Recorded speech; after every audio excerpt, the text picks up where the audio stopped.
бізде бұрынғыдан ерекше, бүгін бізде ашық сабақ. Сол үшін бүгін бар білімімізді көрсетуге тырысамыз, иә. Сабағымызда қонақтар бар, иә. Ал сабағымыз бастамас бұрын сіздерге бағалау парағын таныстырайын. Алдын ала. Яғни әр тапсырма бойынша өз-өзімізді бағалап отырамыз. Бүгін сабағымыздың мақсаты балалар төртбұрыштар мен үшбұрыштардың аудандары тақырыбына есептер шығару. Біз төртбұрыштардың ішінде параллелограмм және ромб аудандарымен танысқан болатынбыз, иә? Алдыңғы сабақта. Енді бүгін есептер шығаратын боламыз. Есеп берген жоқ болатын, иә? Ал қол көтеріп, ұяшықтандап жауап береміз. Бауса, бесінші сұрақтар. С квадрат тең а квадрат плюс б квадрат Пифагор теоремасы қандай үшбұрыш үшін қолданылады? Тікбұрышты үшбұрыш үшін қолданылады. Яғни с квадрат бұл біздің гипотенузасы, а квадрат пен б квадрат, яғни бұл катеттер болып табылады. Жақсы.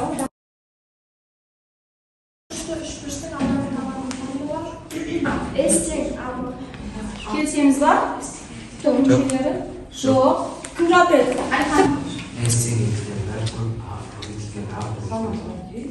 Яғни бұл жердегі А деген не? Екі қабырғасы. Тікбұрышты үшбұрыштың не деді? Катеттері, иә? Ромбтың аудан формуласы. S-тен H. А деп отырғанымыз не? Қабырғасы. H деп отырғанымыз. Биіктік. Яғни осы қабырға көбірек биіктік деп айтамыз, иә?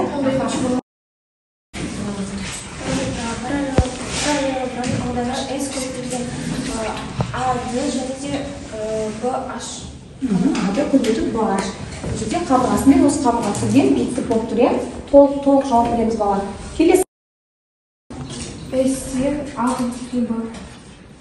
А деген не, Б деген не? Екі қабырғасы. Ұзындығымен неге қабырғасы, иә? Жақсы. Топтық тапсырма. Үш топқа бірдей тапсырма беріледі.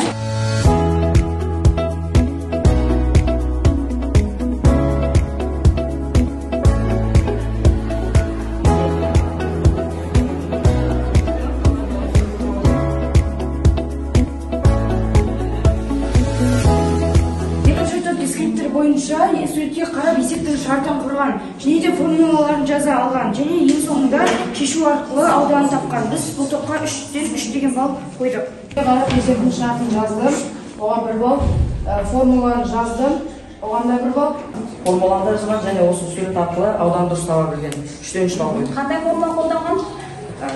S-тен А көбейту Б, көбейту синус альфа.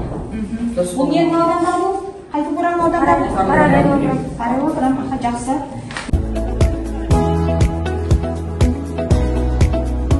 Жұптық тапсырма. Бірінші параллелограммның ауданының 40 см квадрат, қабырғалары 5 см және 10 см-ге тең. Оның ұзын қабырғасынан түсірілген биіктікті табу керек. Дискрипторы осы жерде әр жұптық тапсырма 3 баллды құрайды балалар.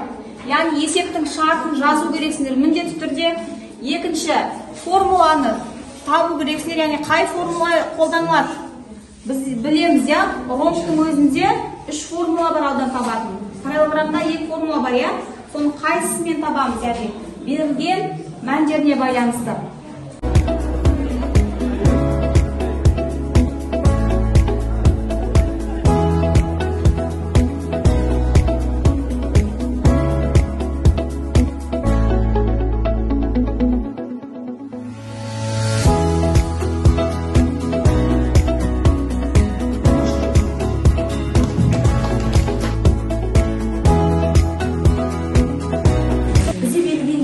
Қабырғасы 5 см және биіктігі 4 см берілген.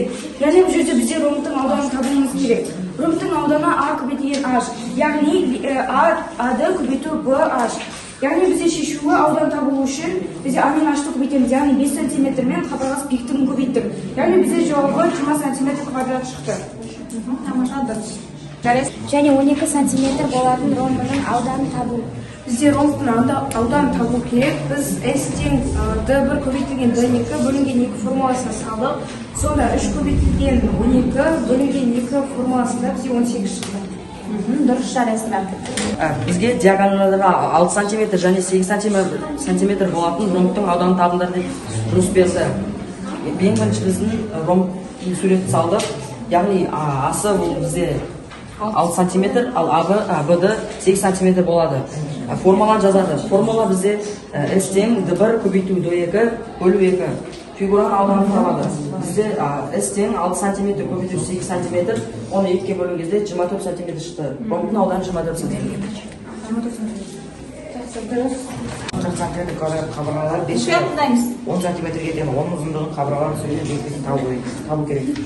Мынаақта формуламен S тең AD көбейтілген BH, сосын S тең 10 көбейту X тең 40 болады. X табу үшін 40-ты 10-ға бөліп, X тең 4. X деген биіктік. Келсеңіз ба, 40-ты 10-ға бөлеміз дейді. Яғни бұл жерде не табу керек сендерде? Биіктік. Биіктік табу үшін біз формуланы түрлендіріп, керісінше бөлу амалын орындап жатыр. Түсіндік па? Және 7 сантиметр болатын ромбтың ауданын табыңыз. Аудан табу үшін диагональдарды көбейтіп 2-ге бөлеміз. 9 мен 7-ні көбейтіп 2-ге бөлген кезде 31 береміз. 3 топқа қазір мен сіздерге лента беремін.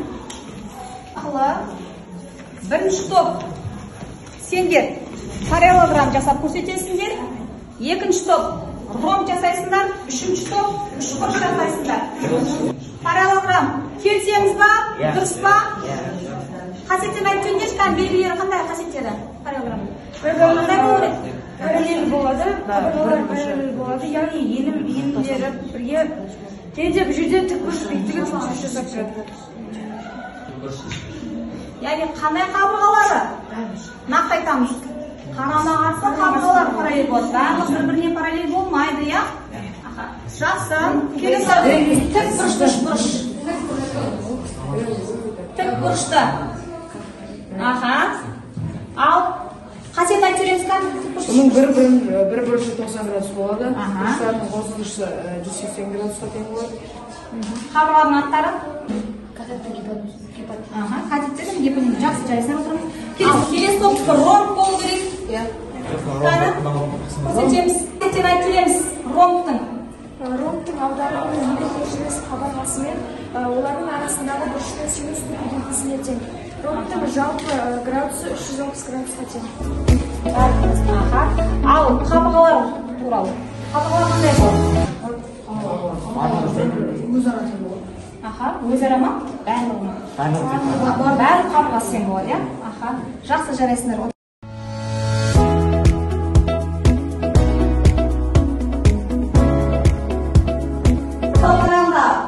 Жалпы балдарын есептеп шығарамыз.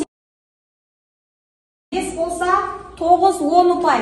Мына жерде кері байланысқа бояйсыңдар. 1, 2, 3, 4, 5 деп 9-ға дейін. Түсінікті ма?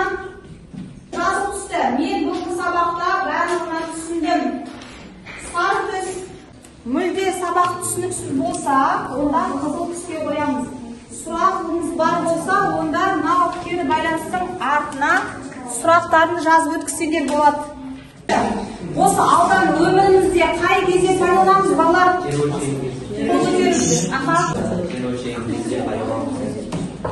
Ол қандай жер 41 болса 41 ауданын табу арқылы ол жерде ауданын таба аламыз. Пайдаланамыз, қойлаларды өлшейміз, ол жас әрбір жердің ауданын білеміз. Яғни жерге біздің зауыт болуында есептеп ауданын табу ремонт жасау барысында, яғни ноль немесе пакет төсейтін болсақ, міндетті түрде бізге ауданы қажет. Өмірмен байланысты екі есе құрастырып келеміз. Жарай ма? Кері байланысын өткізіп, шыға берулеріне ұқсат қалады.